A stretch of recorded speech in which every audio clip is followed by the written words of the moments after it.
buenas a todos, soy Adam Martín, bienvenidos a mi canal de tutoriales en Internet. En el vídeo de hoy vamos a hablar de mapas de desplazamiento. Más concretamente vamos a ver cómo se puede utilizar el modificador de V-Ray para configurar nuestros mapas de desplazamiento y obtener unos buenos resultados en tiempos razonables. Ya vimos en un tutorial anterior las diferencias que hay entre mapas de normales, un relieve estándar o bump y los mapas de desplazamiento. En ese vídeo os expliqué cómo podíamos utilizar, por ejemplo, mapas de desplazamiento para simular los detalles de baja frecuencia o las irregularidades más importantes de un material y cómo añadir los detalles extra utilizando, por ejemplo, mapas de normales o bump. Eso es un poco lo que vamos a ver hoy, pero en un ejercicio práctico. Muchas veces os habrá podido ocurrir que, por ejemplo, al utilizar mapas de desplazamiento, los tiempos de cálculo de like caché se disparan. Este tipo de cosas son normales y hay que comprender por qué ocurren. Para poder evitar que nos pasen este tipo de cosas, tenemos que saber cómo funcionan los mapas de desplazamiento y cómo configurarlos adecuadamente. Eso es de lo que vamos a hablar en el tutorial de hoy. Antes de nada, quiero presentaros 3dcollective.es. Para los que me seguís a través de Facebook o de Twitter, supongo que ya conocéis este proyecto y tenéis claro de qué va y cuál es su objetivo. Pero para todos los demás he decidido haceros un pequeño tour guiándoos por las distintas secciones que vais a poder encontrar en esta página web y también para contaros un poco por qué he iniciado este proyecto y cuál es su objetivo. 3D Collective atiende a dos propósitos fundamentales. El primero de ellos es ser el reflejo de mi visión sobre la formación en nuestra industria. No sé si seguís mis redes sociales, si habéis visto alguna de mis charlas, posiblemente ya estáis familiarizados con la visión que tengo de la formación. A título personal creo que es necesario que se produzca una revolución formativa en nuestra profesión. Creo que esa revolución tiene que venir por parte de los formadores, pero también por parte de las personas que quieren mejorar o aprender. Y 3D Collective es mi manera de contribuir a esa revolución que creo que es necesaria. Voy a intentar aportar con mis tutoriales, con mis artículos en el blog, mis podcasts, etc., todo lo que pueda para conseguir que se produzca este cambio. Y además de eso, 3D Collective es el reflejo de muchas de las solicitudes que me habéis hecho a lo largo de estos 2 años de tutoriales en YouTube. Pues me habéis pedido un lugar donde podamos encontrar todos los tutoriales organizados, un lugar donde podamos reunirnos, donde se pueda establecer una comunidad y un lugar donde pueda, por ejemplo, escribir artículos, compartir recursos y a partir de ahora también vais a poder encontrar una tienda con productos. De manera que 3D Collective es mi aportación a lo que creo que es importante en la formación en nuestra industria y además es un centro de reunión para que todos los que estéis interesados podáis tener acceso a mis recursos, a recursos de otras personas y compartir entre vosotros la información que consideréis importante. De manera que tenemos la página principal, como cualquier página, tenemos el home. Aquí vais a poder encontrar los tutoriales más importantes y los últimos tutoriales que se hayan publicado en el canal. Y en la sección de abajo tenéis el blog. De momento solamente hay 2 entradas porque la web acaba de lanzarse y progresivamente iré publicando nuevos artículos. También podéis suscribiros a la newsletter para manteneros al día de las novedades en 3D Collective. Yo voy a intentar siempre que la newsletter sea una newsletter no muy invasiva porque a título personal no me gusta recibir cientos de emails al día sin ninguna información. Cuando escribamos un artículo o cuando desarrollemos un nuevo producto recibiréis información a través de la newsletter. Y básicamente tenéis los tutoriales ordenados por categorías. Esto es una cosa que me ha solicitado muchas personas del canal de tutoriales. A partir de ahora, por ejemplo, vais a poder ordenarlos por popularidad, categoría de materiales, técnicas de render, texturizado, etc. Estas son las categorías que yo he considerado más importantes. Y además de las categorías tenéis también un sistema de etiquetas que funciona como cualquier sistema de etiquetas en WordPress. Si queréis, por ejemplo, saber todos los tutoriales bajo la etiqueta V-Ray, simplemente hacéis clic y os aparecerán listados. O bajo la etiqueta, por ejemplo, Scripts, que debería de haber 1 o 2, os aparecerán también listados. De manera que es una forma de mantenerse al día de las novedades y de poder ordenar mejor el contenido. Además, cuando entréis, por ejemplo, dentro de alguno de los tutoriales, vais a ver que he reescrito absolutamente todas las descripciones para que contengan más información sobre lo que vamos a encontrar dentro del tutorial. Además de la descripción, que os va a explicar brevemente en qué consiste el tutorial, también vais a poder encontrar estas listas donde vais a poder entender de un simple vistazo de qué trata el tutorial y así decidir si este tutorial es el que estáis buscando o si estáis buscando cualquier otro tutorial. Y en el blog tenéis un post que se llama ¿Qué es 3D Collective?, donde si estáis interesados en saber más sobre este proyecto y sobre cuál es el futuro de mi canal de tutoriales, podéis leerlo. He tomado bastante tiempo en explicar todo y dejarme cualquier sugerencia o comentario sobre qué opináis de la iniciativa, si habéis detectado que hay algún problema en la web. Pensar que estamos empezando y es posible que haya algún bug o algún problemilla. Y también tenéis la sección de tienda. De momento en la sección de tienda solamente hay un producto gratuito, que es mi pack de LUTs. Supongo que si me seguís ya sabéis de este pack y ya lo estáis utilizando posiblemente. Y a partir de ahora, a lo largo de este 2017, voy a ir publicando recursos en esta tienda. Algunos serán gratuitos, como por ejemplo este pack de LUTs, y otros serán de pago, como por ejemplo estoy trabajando ahora mismo en una librería de texturas a 8K, de texturas de suciedad. Es algo que me habéis pedido constantemente a lo largo de los tutoriales de materiales, de manera que como no encontraba en internet una textura que satisfaciera mis criterios de calidad, he decidido hacer mi propio pack y ponerlo a la venta en esta tienda cuando esté disponible. Además de este pack, pues llevo prácticamente un año trabajando en un pack, en una librería de modelos 3D escaneados mediante fotogrametría, que también estará publicado pronto en esta tienda, y eventualmente, si el tiempo me lo permite, desarrollaré cursos online para ponerlos a disposición de todos en la tienda. De manera que esto es 3D Collective, es una iniciativa con la que me gustaría aportar algo a la industria y donde además vais a poder encontrar recursos para mejorar profesionalmente. Cualquier sugerencia que tengáis, hacérmela llegar a través del correo electrónico, el formulario de contacto o si queréis a través de las redes sociales. Ya sabéis que para mí es súper importante saber qué opináis y si encontráis algún problema o si tenéis alguna sugerencia para mejorar, siempre voy a estar encantado de escucharlo. Hay una cosa que está generando un poco de confusión en la tienda y es el hecho de que tenemos aquí una pestaña de mi cuenta y algunos me habéis preguntado cómo podéis haceros usuarios registrados de esta página web. En principio la página web no está pensada para que sea necesario registrarse en ella. Vosotros podéis acceder a todo el contenido de la página web, tutoriales, recursos, blog, etc., sin necesidad de estar registrados. Si en alguna ocasión necesitáis algún producto de la tienda, por ejemplo ahora mismo solamente hay uno, que es el pack de LUTs, que es gratuito, en el momento de hacer cualquier operación en la tienda, por ejemplo voy a añadir este producto a la tienda, para poder acceder a estos productos es necesario darse de alta como usuario. Solamente para la tienda. Todo lo demás podéis acceder a todo el contenido sin necesidad de ser usuarios registrados. Quería aclararlo aquí porque me ha llegado esta pregunta en varias ocasiones a través del formulario de contacto.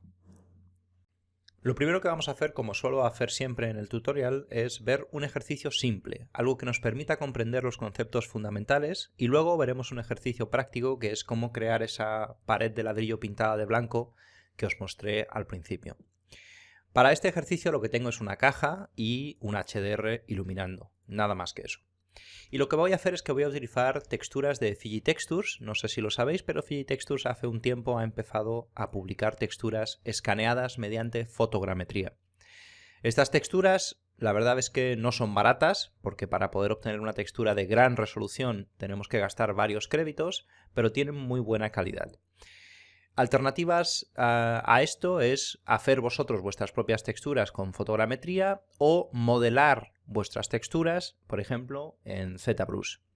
Ya os comenté en el tutorial inicial sobre mapas de desplazamiento y mapas de normales que transformar una imagen, por ejemplo, una fotografía de una pared, de esta pared de piedra, en blanco y negro y extraer de esa textura el mapa de desplazamiento no suele ser una buena idea. Porque al hacerlo lo que hacemos es que tenemos demasiados detalles de alta frecuencia y eso va a provocar malos resultados en el mapa de desplazamientos. Aunque ya lo he comentado anteriormente, quería repetirlo porque sigo viendo muchísimas imágenes donde el problema principal del mapa de desplazamiento es simplemente este, que no se ha usado un mapa de desplazamiento correcto. Se puede identificar muy fácilmente si veis una cosa como esta, pues rápidamente sabéis que este mapa de desplazamiento no va a dar buenos resultados. Va a tener demasiadas irregularidades muy pequeñitas y eso visualmente se va a traducir en ruido visual, algo muy feo. Sin embargo, un mapa de desplazamiento como este otro es un mapa de desplazamiento correcto. Como veis, contiene la información de desplazamiento de los detalles más grandes, pero no contiene la información de los detalles más pequeñitos. Se puede hacer un mapa de desplazamiento con todo el detalle que queráis, pero cuanto más detalle tiene el mapa de desplazamiento, más tiempo de render implica y más dificultades, por ejemplo, en el cálculo de la caché, etc. De manera que, a pesar de que es posible crear, por ejemplo, un mapa de desplazamiento con una calidad bestial, lo más recomendable suele ser crear un mapa de desplazamiento que nos permita generar el volumen general, o lo que es lo mismo, los detalles de baja frecuencia, y para el resto de detalles, esas pequeñas rugosidades de la piedra, etc., usaremos un mapa de bump o de normal map. Entonces, primero vamos a ver, por ejemplo, cuál sería el resultado utilizando una textura en blanco y negro, simplemente, que es algo que está al alcance de todo el mundo y que suele ser uno de los errores más habituales. Lo primero que necesitamos es añadir V-Ray Displacement Mode como modificador en nuestra geometría y necesitamos que las coordenadas de mapeado sean correctas. En este caso, como es una caja, nos vale con un mapeado tipo box. Dentro de V-Ray Displacement Mode, como podéis ver, tenéis tres tipos de desplazamientos.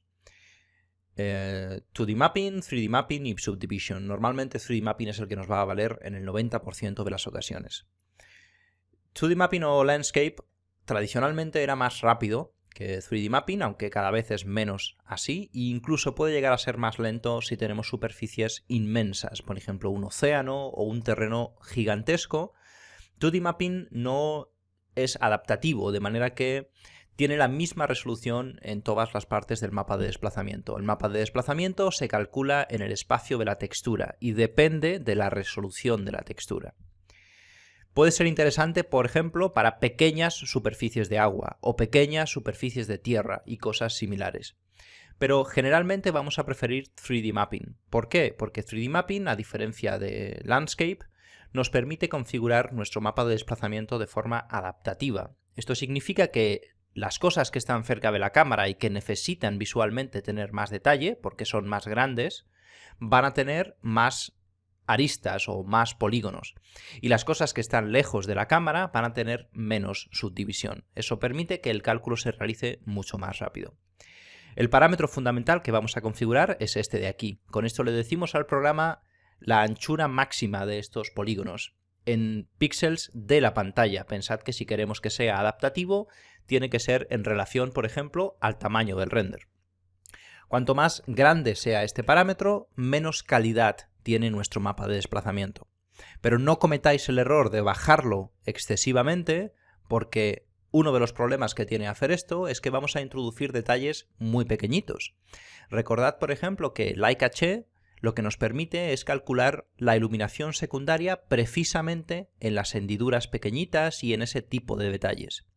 Cuando esas hendiduras están generadas con un mapa de normal map o un mapa de relieve, que son efectos falsos, por así decirlo, LightCaché no tiene ninguna dificultad. Es como si aquí tuviéramos un plano sin detalle de ninguna clase. Pero en el momento que introducimos mapas de desplazamiento, si los configuramos con muy poquito edge length, lo que va a ocurrir es que vamos a introducir detalles geométricos diminutos y ahí dentro se tiene que calcular la iluminación global. Eso puede ralentizar LightCaché enormemente. ¿Qué ocurre si realmente queremos un mapa de desplazamiento con detalles infinitamente pequeños y queremos evitar el problema que nos proporciona LightCaché?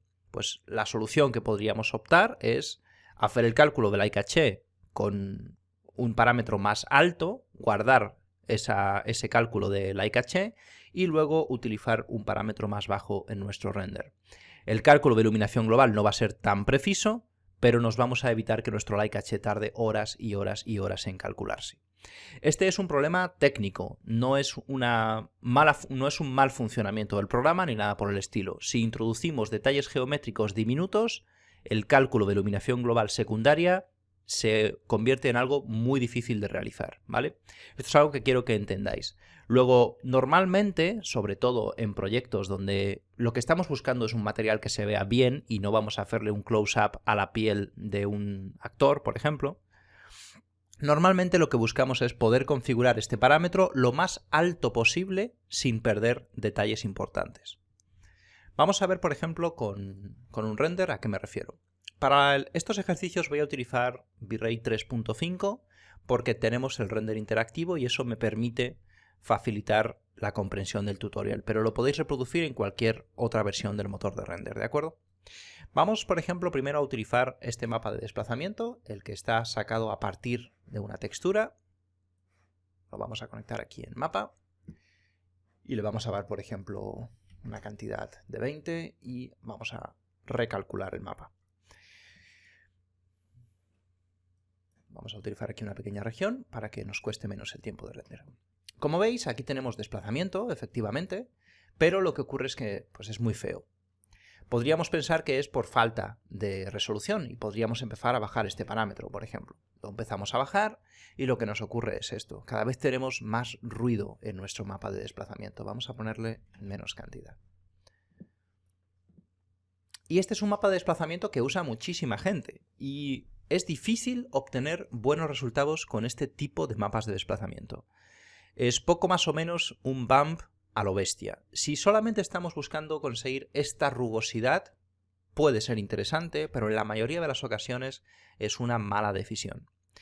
Si utilizamos, por ejemplo, un mapa extraído de fotogrametría o extraído de un modelado que hayamos hecho previamente en ZBrush, en definitiva un mapa que está extraído de la geometría, el resultado va a ser completamente diferente. Vamos a recalcular este mapa, le vamos a poner, por ejemplo, 20. Como veis, hemos conseguido desplazar los detalles más grandes de nuestra textura, pero no tenemos todo ese ruido visual en nuestro desplazamiento. Esto es precisamente lo que normalmente buscamos conseguir. Y a partir de este punto lo que podemos hacer es empezar a jugar con este parámetro, subiéndolo y bajándolo, para ver hasta dónde podemos llegar. Por ejemplo, con 16 mantenemos los detalles generales y si ahora le añadimos un mapa de relieve, posiblemente con 16 sea suficiente. Una cosa súper importante cuando trabajáis con mapas de desplazamiento es la resolución final de vuestro render. Si yo ahora, por ejemplo, estoy trabajando a 684, porque estoy trabajando con la resolución dinámica de bitrate 3.5, muy probablemente hay detalles que están presentes y que yo no estoy viendo. Y además, este tamaño depende del tamaño del render. De manera que cuando terminemos el ejercicio os mostraré un render de alta resolución para que podáis ver todos los detalles, ¿de acuerdo? Vamos a empezar a configurar este material. Voy a conectarle, por ejemplo, el diffuse que nos proporciona Fijitextures para que tengamos aquí algo un poquito más interesante. Y el siguiente paso quizás sería configurar un poco el glossiness. Como estoy trabajando con bitrate 3.5, por suerte ya no me tengo que preocupar de fall-off ni de nada por el estilo. Ya tenemos Glossy Fresnel y simplemente voy a conectar mi mapa en un output para poder controlar la cantidad y esto lo voy a conectar en el Reflection Glossiness. Y de esta manera pues voy a poder controlar, por ejemplo, si quiero que el glossiness máximo sea pues, tal vez algo muy bajito porque esto es piedra. Vamos a ver aquí nuestra bolita de muestras y tal vez no tan bajo como 0, sino 0,1, una cosa similar. Fijaros que a pesar de que estamos utilizando glossiness muy bajo, como no hay detalles de alta frecuencia presentes en este mapa de desplazamiento, puede ocurrir que nuestro material parezca como un poco de plástico. Para solucionar eso, la solución más, en mi opinión, más creíble es introducir un mapa de relieve de alta frecuencia. Vamos a hacerlo con bitrate color to bump y vamos a utilizar la propia textura del diffuse y la vamos a conectar en el bump. Seguramente vamos a tener que utilizar parámetros muy altos. Y aquí lo que está ocurriendo es lo que os comentaba al principio. Estamos trabajando con una resolución muy pequeña, de manera que el efecto que tiene este bump es muy difícil de apreciar en nuestro render. Voy a incrementar la resolución, simplemente utilizando el render estándar, para que podáis ver a qué me refiero. Si os fijáis, simplemente añadiendo estos detalles de alta frecuencia, hemos conseguido que nuestro material sea muchísimo más creíble. Esto ya parece piedra. Vamos a ver, por ejemplo, el canal de reflexión. Vamos a renderizar un par de piedras y ahora os muestro la diferencia, por ejemplo, entre tener un mapa de relieve de alta frecuencia y no tenerlo. Vamos a renderizar, por ejemplo, solo esta piedra sin el mapa de relieve.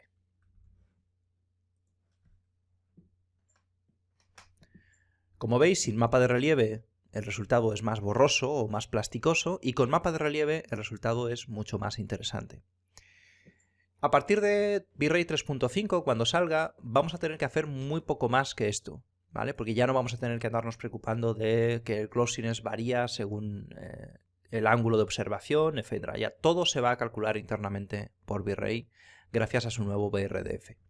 Pero si estáis trabajando con versiones anteriores de V-Ray, recordad que en el reflejo, seguramente, como se trata de un material muy rugoso, vais a tener que reducir su reflectividad máxima. Ya os lo he explicado en varios tutoriales. Y esta es la dinámica básica de trabajo que vamos a utilizar siempre.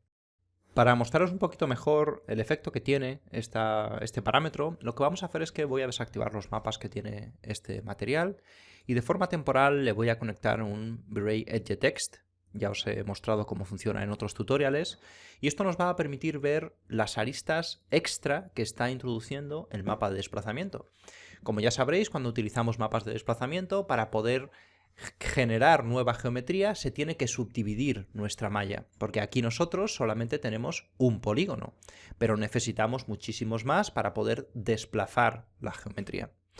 Entonces el mapa de desplazamiento, a efectos prácticos, desplaza nuestra geometría, la subdivide. Hay varios métodos de subdivisión. Por ejemplo, Subdivision es un método diferente de subdivisión. Va a subdividir la geometría como lo haríamos, por ejemplo, con un Turbo Smooth.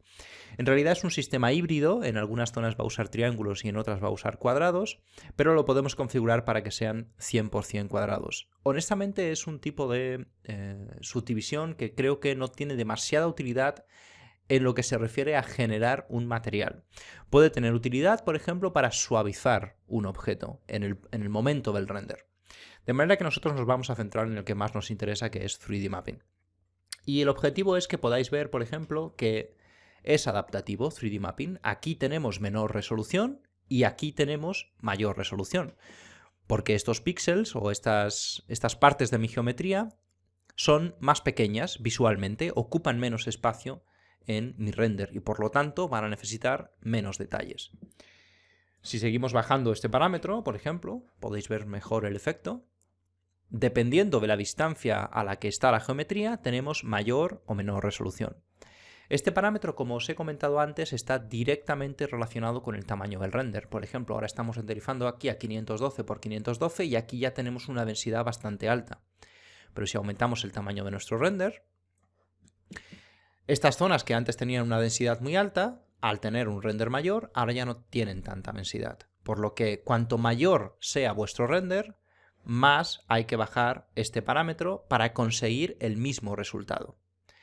Normalmente, parámetros entre 4 y 8 suelen ser suficiente para los detalles de baja frecuencia, para conseguir esos bultos de la piedra, por ejemplo. Pero si estamos buscando resaltar detalles súper finos, seguramente vamos a necesitar bajar aún más este parámetro. Pero recordad, eso tiene importantes implicaciones en cuanto a tiempos de render se refiere. De manera que intentar mantenerlo siempre en el umbral justo para conseguir buen resultado, pero que no signifique unos tiempos de render monumentales. Como veis, por ejemplo, este mapa de desplazamiento se calcula bastante rápido, pero si empezamos a bajar mucho esto, pues fijaros, ahora está compilando la geometría, cada vez tarda más tiempo en hacer el precálculo y más tiempo en hacer el eye caché, ¿vale? De manera que mantenerlo siempre controlado. Vamos a desactivar esto. Otro parámetro importante del mapa de desplazamiento de 3D Mapping es este que tengo aquí marcado por defecto, que se llama Keep Continuity, que lo que nos permite es, vamos a resetear el mapa de desplazamiento para que lo podáis ver. Sin este parámetro activado, nos puede llegar a ocurrir este tipo de cosas, sobre todo en las curvas pronunciadas. El desplazamiento de esta cara y el de esta cara van en direcciones completamente diferentes y por lo tanto se produce esta rotura en nuestro mapa de desplazamiento. Al activar Keep Continuity conseguimos que el motor intente solucionar ese problema, pero esto no es magia, ¿de acuerdo? Habrá situaciones donde lo pueda solucionar, como por ejemplo aquí parece que lo ha conseguido solucionar bastante bien, pero habrá otras donde la distancia sea muy grande. Si aquí tenemos un desplazamiento muy grande y aquí tenemos 0 de desplazamiento, el motor de render posiblemente no va a poder solucionarlo, de manera que tenerlo presente cuando mapeéis vuestros objetos. Es importante que estén bien mapeados para poder hacer este tipo de cosas. Y como veis, simplemente con eso ya podemos obtener mapas de desplazamiento súper interesantes. El resto de opciones que tenemos en nuestro mapa de desplazamiento son bastante sencillas de comprender. Creo que la descripción explica muy bien lo que hacen. Con este parámetro de aquí controlamos el filtrado de nuestra textura, que es este parámetro que tenemos aquí, en todas nuestras texturas. Si queremos, por ejemplo, que se le aplique otro filtrado diferente a este que viene por defecto, pues lo podemos configurar aquí y si lo desactivamos usará el de la propia textura. El canal de mapeado, pues si tenemos diferentes canales de mapeado y queremos usar otro diferente al 1. La cantidad de desplazamiento, que es la cantidad a la que equivalen los parámetros de nuestro mapa de desplazamiento. Y Shift nos permite compensar, por ejemplo, la cantidad de desplazamiento. Es como si le aplicamos a todos los valores de nuestro mapa, de nuestra textura, un valor específico, que puede ser negativo, por ejemplo, si queremos que todos los píxeles de nuestro mapa de desplazamiento tengan -10 y sobre ese -10 se le aplique el 30. Es para mover nuestro mapa de desplazamiento hacia adelante o hacia atrás, para que lo entendáis de alguna manera. Cuando está activado el parámetro de Keep Continuity, el efecto de este parámetro es muy difícil de observar. Vamos a desactivarlo momentáneamente. Voy a hacer esto un poquito más pequeño. Y vamos a activar el render interactivo. Si, por ejemplo, yo quiero aplicar este mapa de desplazamiento y quiero compensar ese desplazamiento que se está produciendo, lo puedo hacer con Shift. Como veis, he desplazado mi mapa hacia adentro. Si sigo introduciendo, por ejemplo, -20, pues consigo irlo juntando cada vez más. Y también podría hacer lo opuesto, separarlo cada vez más, ¿vale?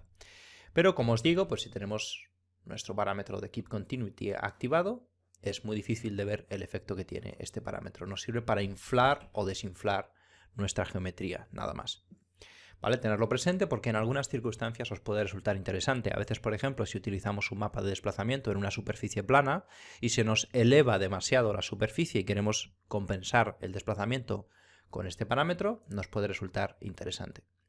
Y WaterLever hace algo similar, pero recorta los parámetros. Si os fijáis, al introducir aquí un valor de 10, todo lo que está por debajo de ese parámetro se recorta en nuestro mapa de desplazamiento. Pues no sé, tal vez puede ser interesante para algunos efectos en particular. Y esta pestaña de aquí nos permite que en lugar de trabajar con este parámetro de cantidad, trabajemos con un parámetro relativo al tamaño del objeto. Por ejemplo, 1 sería un tamaño que vamos a desactivarle Shift. 1 sería un tamaño en relación al objeto. Y si pongo, por ejemplo, 0,1 o 0,01, estoy trabajando en lugar de en medidas, por ejemplo, centímetros o metros, en medidas relacionadas con el tamaño de mi propio objeto. Yo particularmente suelo preferir trabajar con cantidades fijas. Y en algunas circunstancias, si trabajamos con mapas de 32 bits, vamos a poder configurar cuál es el mínimo y el máximo de nuestro mapa. En el caso de esta textura es un TIFF que solamente tiene valores de 0 a 1 y no es necesario modificar esto. Solamente lo necesitáis modificar en caso de trabajar, por ejemplo, con texturas EXR que tendrán más información. Y aparte de esto, hay poco más que ver en los mapas de desplazamiento. No voy a cubrir en este tutorial Vector Displacement, porque bueno, pues es un mapa ligeramente diferente que tal vez cubramos en otras circunstancias en mi canal. Con esto ya deberíais de ser capaz de utilizar el mapa de desplazamiento con éxito para crear materiales muy realistas. Recordad, lo más importante de todo es mantener este parámetro bajo control y no utilizar mapas de desplazamiento con demasiado ruido, como por ejemplo este que estáis viendo aquí. Si tenéis buenos mapas de desplazamiento y mantenéis este parámetro bajo control, se va a renderizar muy rápido y vais a poder obtener muy buenos resultados. Por último, vamos a hacer el ejercicio práctico que os mostré al principio del tutorial, que es esta pared de ladrillos pintados de blanco. Es un material por el que me habéis preguntado muchísimas veces y que realmente es bastante sencillo de crear si tenemos los recursos necesarios. En esta ocasión, lo más importante, como os he comentado al principio, es tener una buena textura de altura. En este caso, es una textura que yo he comprado dentro de Textus.com. Son bastante caras, pero tienen muy buena resolución. De manera que, pues, si las vais a utilizar con frecuencia, merece la pena hacer esta inversión. Las alternativas, como os he dicho antes, es que las preparéis vosotros mismos, pero nunca las extraigáis de una foto o de una textura. Intentar siempre extraerlas de la propia geometría. En Substance Designer también podemos hacer buenos mapas de altura. Quizá lo cubramos en el futuro en este canal.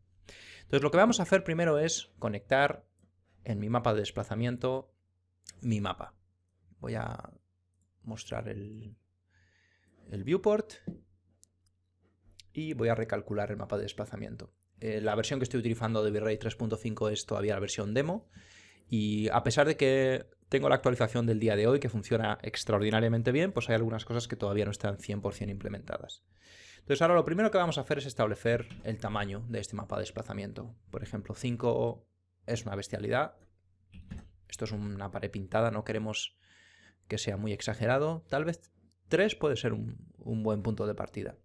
Y podemos compensar el desplazamiento de este muro, porque pensad que si nosotros tenemos esta pared colocada en una habitación y la estamos desplazando hacia adelante, pues puede de repente interactuar con otros objetos que no nos interesa, etc. Entonces podemos compensar ese problema con este parámetro para que la pared se quede más o menos en su sitio. Vamos a activar también Keep Continuity para asegurarnos de que los bordes se unen. Y ahora simplemente nos quedaría jugar con este parámetro. Lo ideal es que esta parte la realicéis a la resolución final con la que queráis trabajar, para que así podáis ver cuántos detalles realmente necesitáis con vuestro mapa de desplazamiento. Yo de momento lo voy a dejar en 4 porque es un valor que funciona bastante bien. Y el siguiente paso sería terminar de configurar este material. Hemos visto un montón de tutoriales sobre materiales y no me voy a meter en detalles a explicar cómo y por qué hacemos estas cosas. Cuando salga la versión 3.5 de V-Ray haré un tutorial recopilatorio de cómo ha cambiado todo el sistema de shading al salir esta versión, pero de momento podéis utilizar las técnicas que hemos visto hasta ahora en el canal.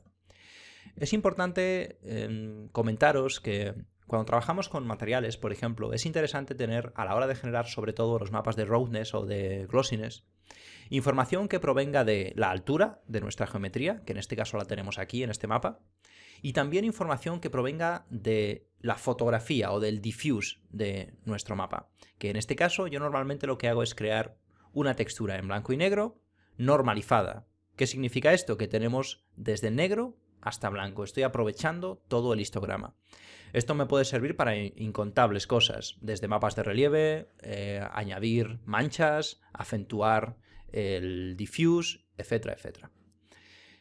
Cuando empecéis a trabajar con este tipo de texturas, posiblemente puede que os lleve a confusión el hecho de que vais a encontrar dos texturas diferentes para el canal difuso, albedo y diffuse.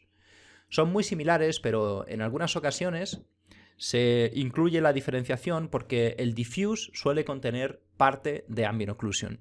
El albedo en teoría debería de contener el color puro de cada una de las partes de nuestro objeto. No debería de contener jamás sombras o luces. Solamente debería de contener la información del color del objeto. Pero a veces, cuando tenemos detalles minúsculos, es muy difícil eliminarles a esos detalles las sombras que puedan tener.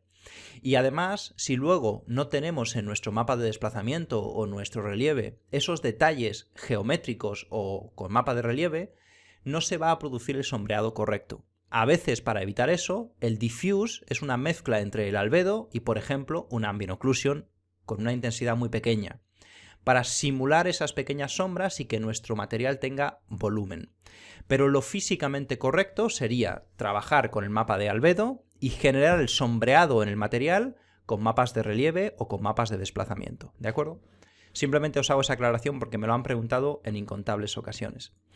Y vamos a configurar un poco los glossiness de este material. Por ejemplo, como ya hemos hecho en un montón de ocasiones, con un output. Tengo mi mapa normalizado, de manera que es muy intuitivo saber a qué se corresponden los valores que yo voy a introducir en mi output. Si no estuviera normalizado sería diferente. Pero al estarlo, yo sé que si pongo aquí 0,7, por ejemplo, pues ese va a ser el glossiness máximo de las partes más blancas de mi material. Y vamos a probar con, por ejemplo, 0,5, una cosa así. Vamos a ver nuestro reflect. Como veis es muy reflectante. Vamos a ponerle menos reflectancia, por ejemplo. Esto tal vez puede funcionar. Es una pintura plástica, de manera que quiero mantenerlo bastante reflectante. No quiero que sea un material muy mate, porque además ahora le voy a introducir detalles de alta frecuencia con un relieve y eso va a hacer que el aspecto sea más mate. Entonces vamos a crear aquí un Color to Bump. Conectamos el propio diffuse en el bump. Como este diffuse apenas tiene detalles, si os fijáis los detalles son muy sutiles, para poder rescatar esos detalles vamos a tener que incrementar bastante nuestro mapa de relieve. Todo esto, ya os digo, son cuestiones que hemos visto a lo largo de los tutoriales y las estoy explicando por encima. Vamos a ver, por ejemplo, si sería suficiente con una cosa así. Y si ahora yo quisiera, por ejemplo, no es necesario en este ejercicio, pero para que veáis un ejemplo, imaginaros que yo quiero rescatar parte de la información de altura de este mapa y quiero que las partes que están menos elevadas, o que son en las que se suele acumular suciedad, pues reflejen un poquito menos. Por ejemplo, lo que podemos hacer es utilizar un composite, otro output, y con este output simplemente contrastar este mapa de altura para aislar las partes más hundidas o las que tienen menos elevación. Por ejemplo, vamos a contrastarlo así, a lo bruto. Por ejemplo, podemos hacer una cosa así, tal vez. Un poquito más para que se note bien el efecto. Y esta máscara que acabamos de crear con la información de altura de nuestro material, la vamos a conectar en una nueva capa.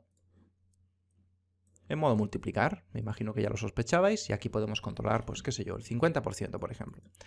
De manera que mi nuevo Reflection Glossiness, ahora además de la información del diffuse para añadir variación, tiene la información de altura para que las zonas menos elevadas reflejen un poquito menos de luz. Como se trata de un material tan blanco y tan uniforme, apenas se nota nada, pero a veces eso puede ser importante. Ahora esas grietas de ahí van a reflejar un poquito menos de luz, ayudando quizás a que el material tenga más volumen. Y para terminar voy a hacer un render en alta resolución. Y como podéis ver, al incrementar la resolución vemos muchísimos detalles que no estaban presentes antes en nuestro mapa de desplazamiento y con nuestro mapa de relieve. Si os fijáis, es un material muy interesante. Ahora mismo, pues al tratarse de un material que está en medio de la nada, porque está iluminado por un HDR, pues no vemos los detalles de reflexiones y demás.